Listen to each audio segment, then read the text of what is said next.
Alright, hello everyone, welcome back to another episode of To The Max Outdoors. As you can see here, it's a beautiful midday here in the later part of October. We have ourselves out here at the range today. We're doing ourselves a little shooting here. Now, if you see this gun here, I've done some videos of it in the past. I'll try to plug it here in the corner. This is a Winchester Model 70 Super Shadow, chambered in .300 Winchester Short Magnum. And I've restocked this gun and did a tad bit of work in this gun and turned it into a Ultimate Shadow by simply putting the hinged floor plate on it and the Ultimate Shadow stock. But that's not really what we're here to talk about today. I'm gonna make this short, quick video to show you why it's crucial that you do this stuff with enough leeway in your season that you can fix anything that you found flawed with any of your setup here. Now we'll get into that to a second. Now, I will tell you that this is I'm not bashing any products by no means. This is about, I'm going to say this is about 20-ish years old, I believe. I've had this gun and scope combo for somewhere roughly in that 20-year mark. I'm not exactly sure, but I know 20 is probably the good number. And I know when I purchased the rifle, I purchased this Bushnell Legend Elite Series scope at the same time. It is a 4-12 with an adjustable octave or adjustable objective on the front of it. I'll get it out here eventually. Now, this .300 Winchester Short Magnum does put out some recoil. It is the upper end in recoil for what I'd consider a whitetail deer gun. It is definitely way overkill for a whitetail, but I've been infatuated with it.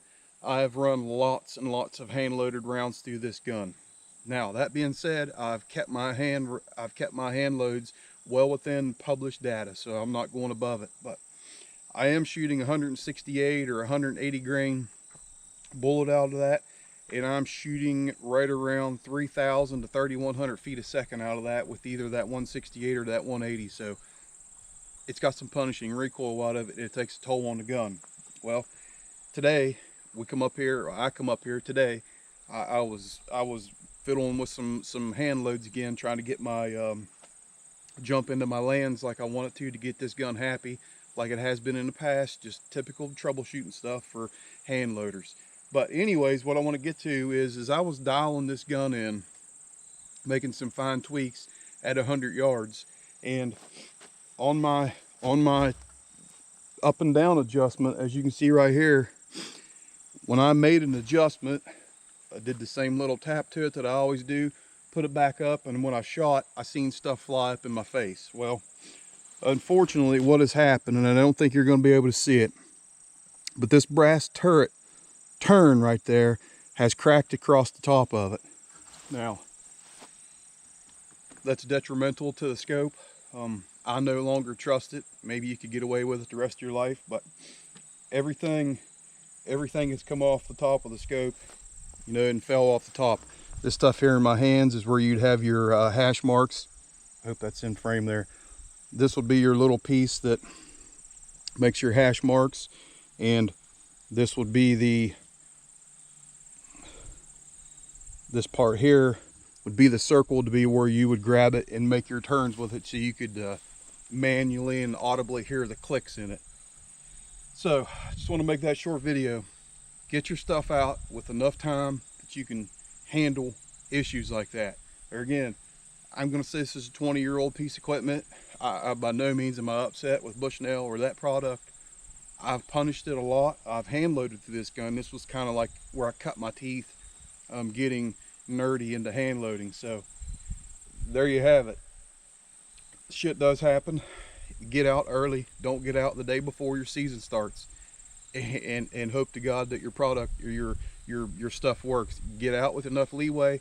I'm going to have to go back home. I'm going to have to do some research. I'm going to have to order another scope. That means I'm going to have to zero it back in, bore sight it back in. The whole process has got to start over for me again. But I just want to make this quick video, get everybody out there, get out there in time. And this thing is set in the gun cabinet. It's October now. I shot it back in June. We went to the range. We did some 400-yard shooting at the range. I never had an issue with it. I always have the turret caps off of it to make fine-tune adjustments. I never had an issue with it. It's just common for me to take my turret caps off when I shoot and get dialed in that way, and I just kind of leave them off till I'm done and I turn them back on. I don't know why, but I do. But there again, in between these two screws going this way, that is cracked all the way across the top, and in my mind that's no longer usable. I'm not going to have that in the back of my mind and wound an animal, whether it be a bear or a deer or a pronghorn or elk, hopefully one of these days. I can't have that in the back of my mind. So please, please, please get out, look over your stuff, throw some rounds down range with it, look it all over before you get ready to go out hunting. Don't let this happen to you the night before season's open. So I thank you for watching To The Max Outdoors.